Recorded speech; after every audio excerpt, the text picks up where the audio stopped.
दोस्तों इस वीडियो का उद्देश्य किसी की भावनाओं को आहत करना नहीं, अपितु कुछ मंदबुद्धि प्राणियों को उनकी औकात बताना मात्र है, ताकि उनको भी पता चलना चाहिए कि भावनाएं क्या होती हैं। दोस्तों वीडियो किसी जाति विशेष को लेकर नहीं है, अपितु उन मंदबुद्धियों के लिए बनाई जा रही है जिन्होंने पासी समाज की भावनाओं को भड़काने का काम किया। कृपया इसे अन्यथा न ले। यदि किसी को पीड़ा या दर्द होता है तो इसके जिम्मेदार वही मंदबुद्धि प्राणी हैं जिन्होंने पासी समाज के खिलाफ अभद्र टिप्पणी की थी।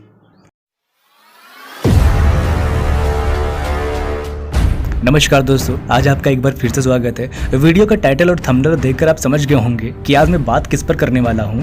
दोस्तों ये वीडियो बहुत पहले बना दिया होता, लेकिन राजपूतों की वीडियो मुझे बहुत देर में मिली थी। वैसे अगर आपने नीरज भाई की वीडियो अगर नहीं देखी हो तो इस वीडियो का लिंक नीचे डिस्क्रिप्शन में है, उस वीडियो को जरूर देखिएगा। और दोस्तों राजपूतों की वीडियो दिखाने से पहले मैं आपको बता दूं कि पूरा मामला आखिर है क्या। दरअसल राजपूत समुदाय के लोगों ने बहराइच में एक मीटिंग की और महाराजा सुहेलदेव पासी को राजपूत बताया, और दूसरी बात उन्होंने वहां पर पासी समाज के खिलाफ एक जहर उगला, और वो जहर क्या था अब वीडियो देखिए। सुहेलदेव जी हमारे क्षत्रिय राजा थे, और जो लोग बोल रहे हैं कि ये पासी थे, तो किसी पासी में इतनी औकात नहीं है कि वो सलाम मसूद गाजी का टक्कर दे।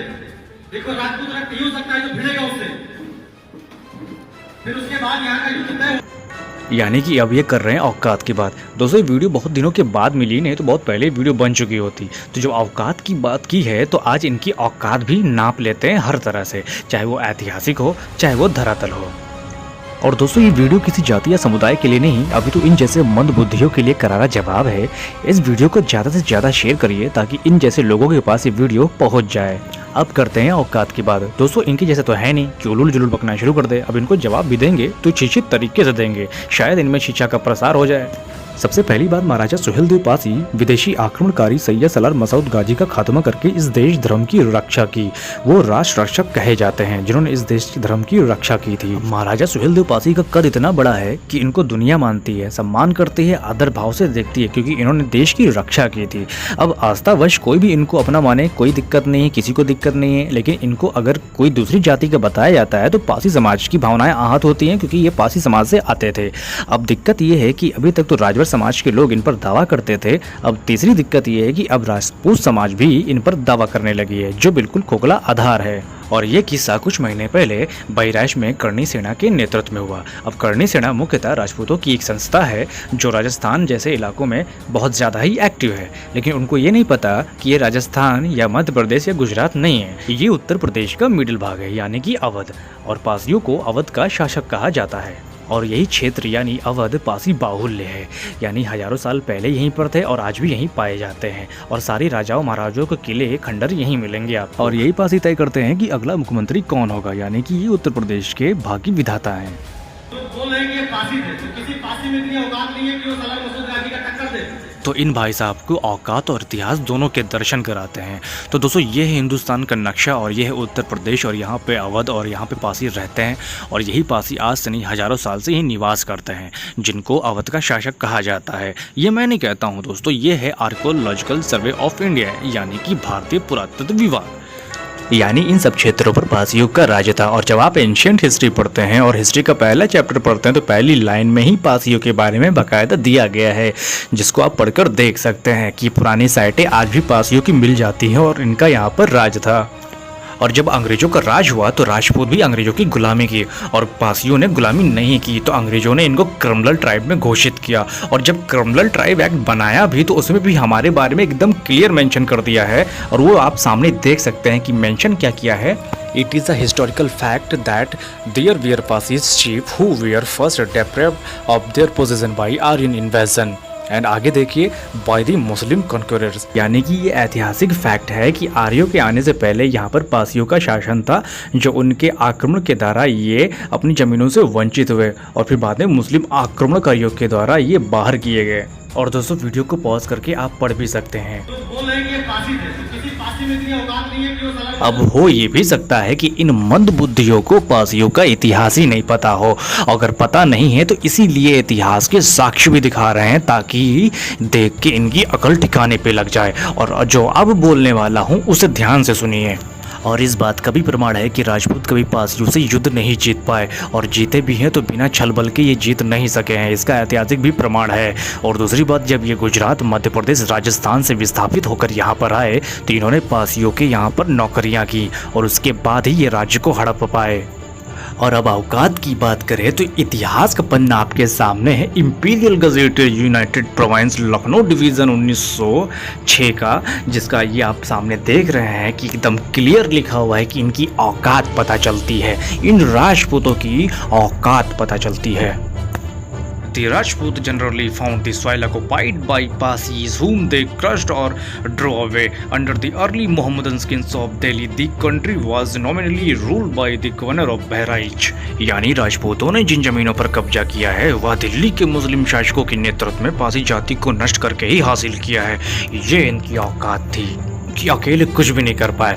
दूसरी बड़ी बात है कि ट्राइब एंड कास्ट इथनोलॉजी में बकायदा इस बात का जिक्र साफ साफ मिलता है कि 14वीं शताब्दी के अंत तक भी राजपूत पारसियों को जीत नहीं सके थे, और इस बात का क्लियर मेंशन लिखा है कि पारसी राजपूतों के राह में बहुत बड़े रोड़ा थे, जिनको बाद में मुस्लिम आक्रमणकारियों के द्वारा वश में किया गया। और ये औकात की बात करते हैं, एक किताब लिखी गई है the truth of Babri mosque Ashok Pant ji के द्वारा, जिसके पेज नंबर 203 पर देखने से पता चलता है कि इनकी आबादी बहुत बड़ी है, जो अवध के बड़े भाग पर राज किया है, रूल किया है, जो यहाँ तक कि अमेठी तक इन्होंने अपना अधिकार जमाया था। और ये भी कहा जाता है कि जहाँ पासी रहते हैं उसे गांजर का मैदान कहते हैं, प्लेन ऑफ आयरन, यानी कि लौ गांजर, लोहे का मैदान, क्योंकि पासियों को बहुत ही लड़ने वाली जाति बताई गई है, और इसीलिए युद्ध के मैदान जहाँ होते थे वहाँ पासियों की घनी आबादी होती थी, ताकि अपनी अड़ेल तलवारों के जौहर दिखाने में समय न लगाएं। और ये औकात की बात करते हैं। और जब बात गांजर के मैदान की हो रही है तो हम महाराजा बिजली पासी और आला उदल जयचंद के मध्य हुए युद्धों को कहाँ भूल सकते हैं।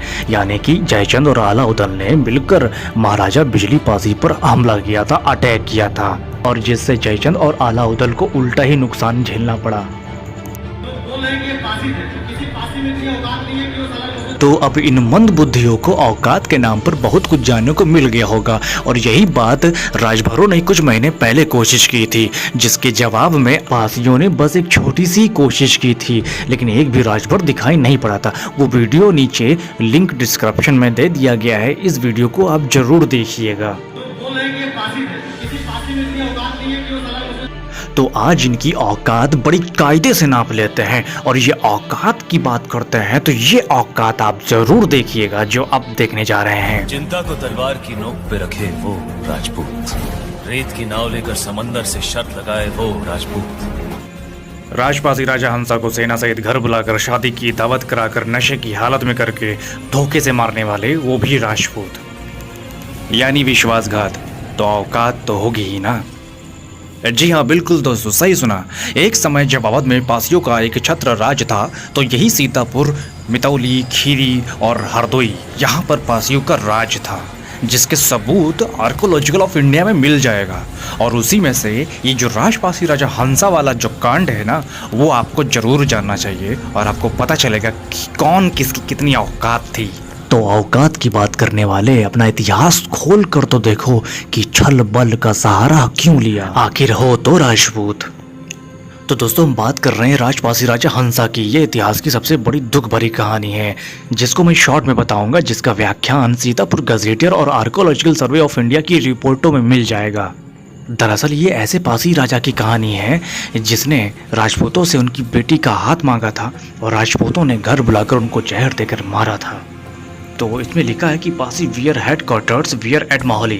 दरअसल जो माहौली था ये पासियों का हेड क्वार्टर था, और the people become so powerful that in the course of time one of their leaders name Hansa, यानी कि जो उस समय पासी थे राजा हंसा के नेतृत्व में बहुत ही शक्तिशाली बन चुके थे, और इतने शक्तिशाली बन चुके थे कि आसपास के जो राजपूत थे ये चूं तक नहीं करते थे। और यही कारण था कि ऐबन राजपूत राजा हंसा के डर से थर थर कांपते थे, और राजा हंसा जो बहुत बड़ी शक्तिशाली थे, ये ऐबन राजपूतों से उनकी बेटी का हाथ मांगा। बस यही प्रश्न उनके लिए खटक गया, और इसके बाद उन्होंने चाल चली कि कैसे पासी राजा हंसा से छुटकारा पाया जाए। तो हुआ क्या यानी जो ऐबन राजपूत होते हैं ये शादी फिक्स करते हैं और राजा सहित संपूर्ण ट्राइब्स जितने लोग होते हैं सबको इनवाइट करते हैं और वहाँ पर जब भोज होता है, खाने का आयोजन होता है, फिर उसी में इन लोगों ने वहाँ पर एक जहर मिला दिया, यानी कि नशे की एक कोई दवा मिलाई, स्ट्रॉन्ग लिक्विड कर दिया। उसके बाद में सभी लोगों ने खाना खाया और पिया और सभी लोग नशे में हो गए, यानी इतने नशे में हो गए। नशे में होता देख राजपूतों ने मौका पाकर तुरंत इन सभी को मार डाला और इस तरह से राजा हंसा धोखे का शिकार हुए। उसके बाद में their state seized by the victors, यानी इन राजपूतों ने इनके राज्य को हड़प लिया। और ये जो संख्या दी गई है 700-800 की, इतने लोगों की वहाँ पर जाने गई या मारी गई, ये तो छोटी सी संख्या है जो 1000 साल बाद लिखी या 900 साल बाद लिखी जा रही है। और उसमें पता नहीं कितनी बड़ी संख्या आ रही हो जिनको राजपूतों ने मारा हो, वो भी धोखे से, क्योंकि ये इनकी औकात थी।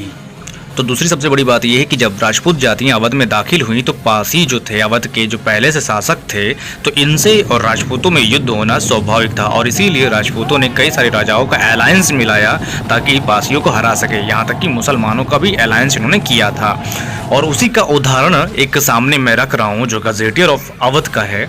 The Bas and Kayas are said to have succeeded the Pasis in the government of this Pargana. There was one Govind Singh Kayas who formed an alliance with the Bachils of Nimkar and joined by the Bas drove away the Pasis.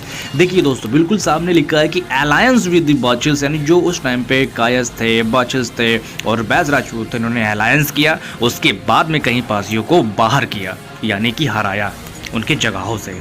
तो ये थी हमारी औकात और हमारा इतिहास कि एक तरफ अकेले पासी हों और दूसरी तरफ सभी जातियां हों। एक बहुत बड़ी चीज आपके सामने मैं दिखा रहा हूँ, दी एम्पेरियल गजेटर ऑफ इंडिया के पेज नंबर 496 में जो पासी के बारे में डिफिनेशन दी गई है वो क्या है। Pasis aborigines and one of the dominant class of the country prior to the Rajput and Mohammedan invasion, यानी कि एक तरह से बताया गया है कि पासी जो है ये मूल निवासी जाति है, मुसलमानों और राजपूतों के आक्रमण से पहले ये यहाँ के प्रभुत्व में थे। यानी इन सभी बातों से एक बात क्लियर हो जाती है कि पासी राजपूतों और मुसलमानों के आक्रमण के पहले यहाँ के शासक थे जो निरंतर हुए मुस्लिम और राजपूतों के आक्रमण से धाराशायी हुए। और जब ये मुख्य भूमि से बेदखल हो गए तो 18वीं सदी के आते आते ये अवध के ज्यादातर सभी तालुकदारों के यहाँ पे सेना में काम करने लगे, यानी कि अवध के तालुकेदार पासियों पर ही निर्भर हुआ करते थे और अवध के राजपूत तालुकेदारों के यहाँ पर पासी एक बहुत बड़ी मात्रा में उनके सेना का अंग हुआ करते थे, जो शायद इन महोदय को पता नहीं है। बोल रहे हैं कि ये पासी थे, तो किसी पासी में इतनी औकात नहीं है कि अगर ये सब देखने के बावजूद भी तुमको लगता कि पासियों की कोई औकात नहीं थी तो एक बार अपना इलाज करा लो।